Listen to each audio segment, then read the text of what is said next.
All right, guys, so in this one here today, moving from my last video where I kind of went through the common mistakes or pitfalls for the current goal setting systems that we have today, I want to go over what could be implemented to fix the systems that we have in place now. So I think first and foremost that a goal setting system needs to be linked to your specific values. Now, what does that mean? Well, I think each individual person needs to go through a process of what their values are, what it means to them.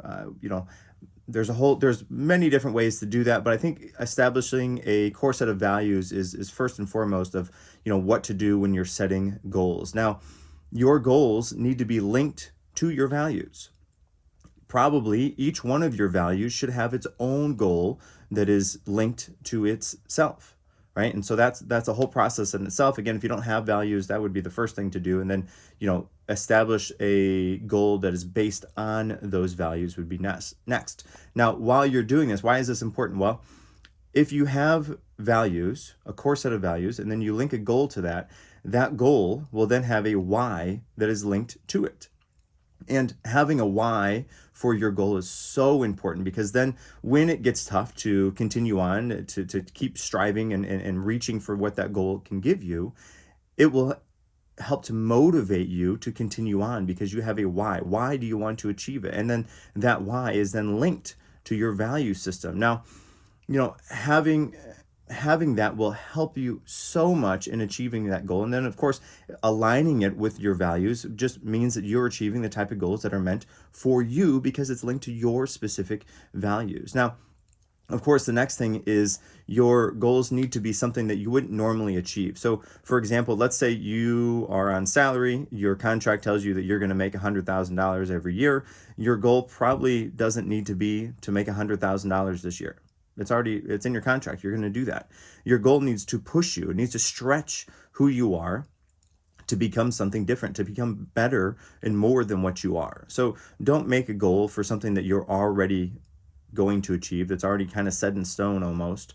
Make goals that will stretch you, that will get you out of your comfort zone to achieve more than what you already have. Now, the next thing is when you're setting your goals, it's important to visualize what that goal will do for you. It needs to be very, very specific. Like, what are the sights and sounds and tastes and smells that this person that can achieve this goal, or this person that has achieved this goal would be? And then what is going to happen for you when you achieve that goal? Like, what is it going to open up for you? And then visualize what that will do. What will you live like? How will you interact with people? What is somebody who, can effortlessly achieve this goal? What do they do? How do they live their life? What are they doing differently than what you're doing now? And really, it's important to remember that you will become the person that you pretend to be. So if you pretend to be somebody who has already achieved this goal, then odds are you're going to be on track to achieve that goal. Now, of course, the next thing, and this seems maybe counterintuitive a little bit, but I think it's important to list out some obstacles that will inevitably come up. Why? Well, life happens. If you didn't already know that, life happens. And when life happens, things often go off track. And if you are not expecting these obstacles to come your way, when they inevitably do come your way, you will be thrown off and it would be very difficult for you to get back on track.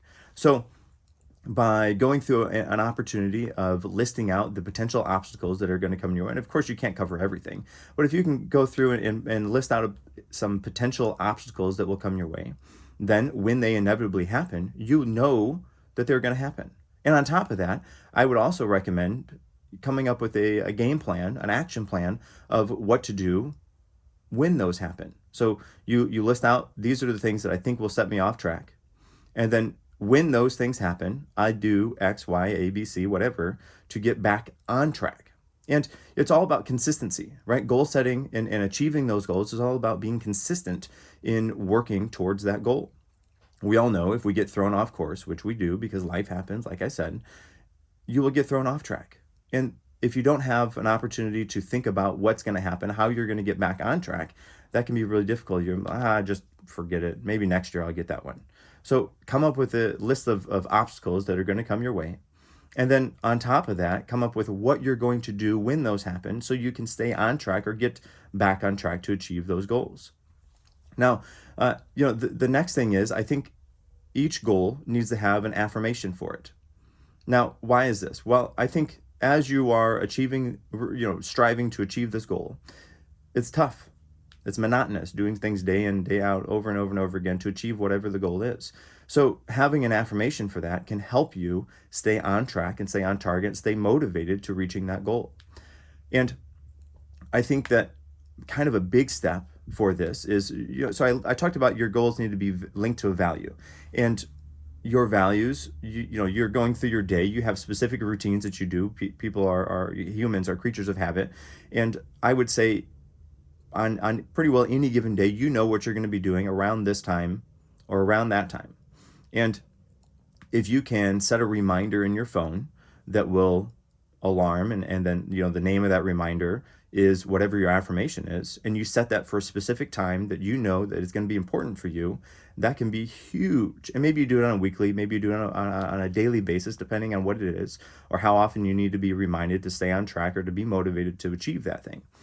But that can be huge in getting you to achieve that goal. So set an affirmation, and then on top of that, have a reminder, a task somehow scheduled in your phone that will alert you, and the title of that task or that reminder is your affirmation. That gives you an opportunity to be called to that in the moments that you feel that you need it most. Again, you can do that on a weekly or daily basis, depending on how you want to do that. Now, one of the next things is setting daily practices. And by daily practices, by the way, I just mean habits.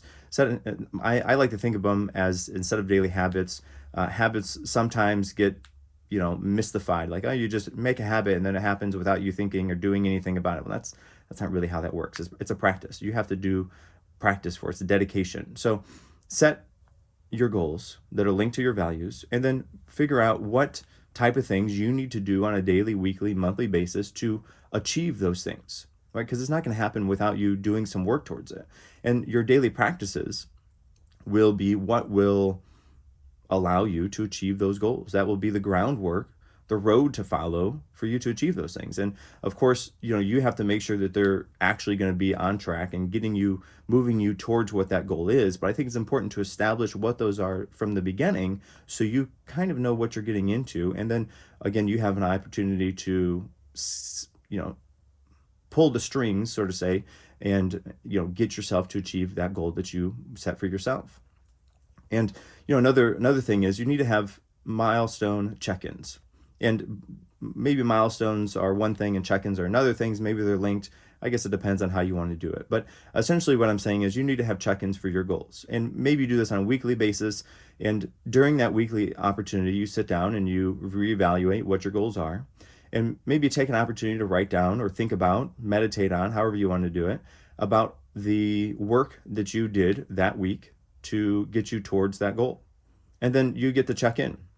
Did this actually help me? Do I feel like I'm moving on the right path? Do I need to change anything? Because otherwise, if you're going through and you're not making those changes, you're not reevaluating what you're doing, you could get way off course and you wouldn't even know it. So have a weekly check-in time to check your progress. And then milestones. Set milestones for yourself. Maybe those are quarterly, maybe they're monthly, depending on what your goal is.